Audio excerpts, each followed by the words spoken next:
এই যে আমার আপনার সম্মুখে রমজানুল মুবারক, অনেক খুশনসিব এই শাবান মাসে আপনারা এই প্রোগ্রামের আয়োজন করেছেন। অনেকে আমরা জানি না শাবান মাস আল্লাহর নবী সাল্লাল্লাহু আলাইহি সাল্লাতু ওয়াস সালাম মা আয়েশা রাদিয়াল্লাহু তাআলা আনহা বলতেছে যে আমি আমার পয়গম্বরকে অর্থাৎ আমার স্বামীকে বিশ্বনবীকে আমি অন্য মাসে এত পাবন্দির সাথে দেখি নাই যত পাবন্দির সাথে আমি শাবান মাসে দেখেছি। শাবান মাসে বেশি বেশি রোজা রাখত, আল্লাহর নবী বেশি বেশি করে ইবাদত করত, আর রমজান মাসের জন্য অপেক্ষা করে থাকত। ওমর রাদিয়াল্লাহু তাআলা আনহু রমজানুল মুবারক পার হইয়া গেছে, ঈদের দিন ওমর রাদিয়াল্লাহু তাআলা আনহু ওনার রুমের দরজাটা বন্ধ করে ঈদের দিন বসে বসে বসে বসে চোখের পানি ছেড়ে দিয়ে কান্না করে। সাহাবা কেরাম গিয়ে প্রশ্ন করে, ও ভাই আজকে তো ঈদের দিন, আজ তো খুশির দিন, আপনি কেন এত কান্না করেন? আজকে খুশি মানানো দরকার। ওমর রাদিয়াল্লাহু তাআলা আনহু জবাব দিয়া বলে, রে ভাই আজকে তো খুশি ওই ব্যক্তির জন্য যারা রমজানুল মুবারক পান করার পর নিজের জীবনের গুনাহ মাফ করতে পেরেছে, যারা জান্নাতের নৈকট্য হাসিল করতে পেরেছে, তাদের জন্য তো খুশির দিন। আমার ওমরের ভয় যে আমি রমজানুল মুবারক পার হইয়া গেল, আমি আমার নিজের জীবনের গুনাহ মাফ করতে পারলাম কিনা। ওমরের মতো সাহাবী ঈদের দিন এই অন্ধকার কবরের জন্য কান্না করে। আরো শুনলে অবাক হইয়া যাবেন, ওমর রাদিয়াল্লাহু তাআলা আনহুর সন্তান নাম হইতেছে আব্দুল্লাহ, আর আমার আপনার বিশ্ব নবীর নাতি হোসেন রাদিয়াল্লাহু তাআলা আনহু। আজ অনেকে দাদুগুলো আছেন দুনিয়ার মাধ্যমে এই যে নাতিদেরকে নাতনিদেরকে মহাব্বত যে এত লাগে, এইটা সেই সময় থেকে চলে আসছে। আমার আপনার নবী হাসান হোসেনকে যে এত মহাব্বত করত, একটা দিন দেখে মা ফাতেমার বাড়ির দিকে যাওয়া শুরু করছে। হাসানের কান্নার আওয়াজ, হোসেনেরও কান্নার আওয়াজ। আমার আপনার নবী ফাতেমা রাদিয়াল্লাহু তাআলা আনহার দরজার মাধ্যমে গিয়ে আওয়াজ দিল, ফাতেমা দরজা খুলে দিল।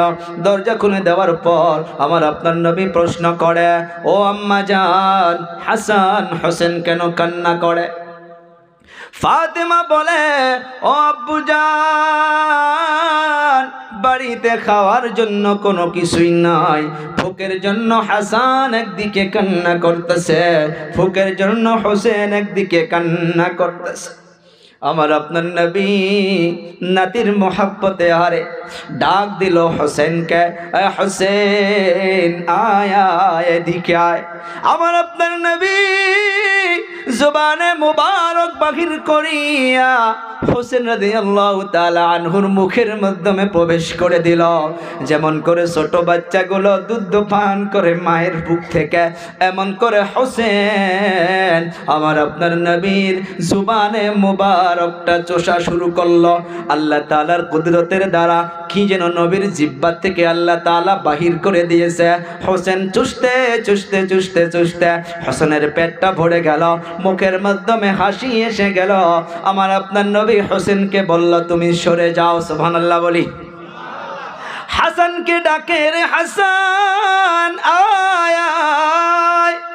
হাসানকেও নিকটে নিয়া আমার আপনার নবী হাসানের মুখের মাধ্যমে জবানে মুবারক প্রবেশ করে দিল।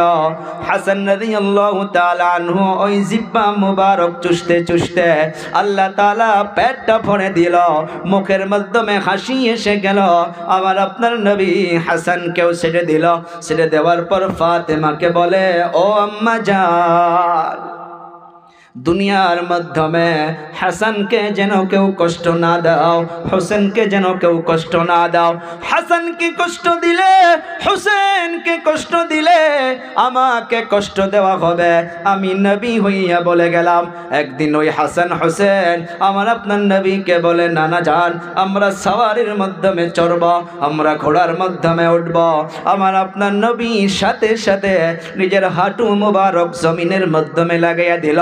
হাতগুলো জমিনের মাধ্যমে লাগিয়ে দিয়া নিজের পিঠের মাধ্যমে হাসান হোসেনকে নিয়া ওই মাটির মাধ্যমে আমার আপনার নবী নিজে সওয়ারি হইয়া হাসান হোসেনকে সওয়ার করায়। ও দাদার দল, ও নানা জানেরা, আজকের তারিখে দেখা যায় দুনিয়ার মাধ্যমে ওই মোহাব্বত তখন থেকে চলে আসছে। মা আয়েশা রাদিয়াল্লাহু তাআলা আমার আপনার নবীকে বারবার দেখেছে যে কোন সময় যেমন করে খাদিজার কথা মনে করেছিল, এমন করে কোন সময় হাসান হোসেনের কথা বলে বলে নবী চোখের পানি ছেড়ে দিয়েছিল, এত মোহাব্বত করত।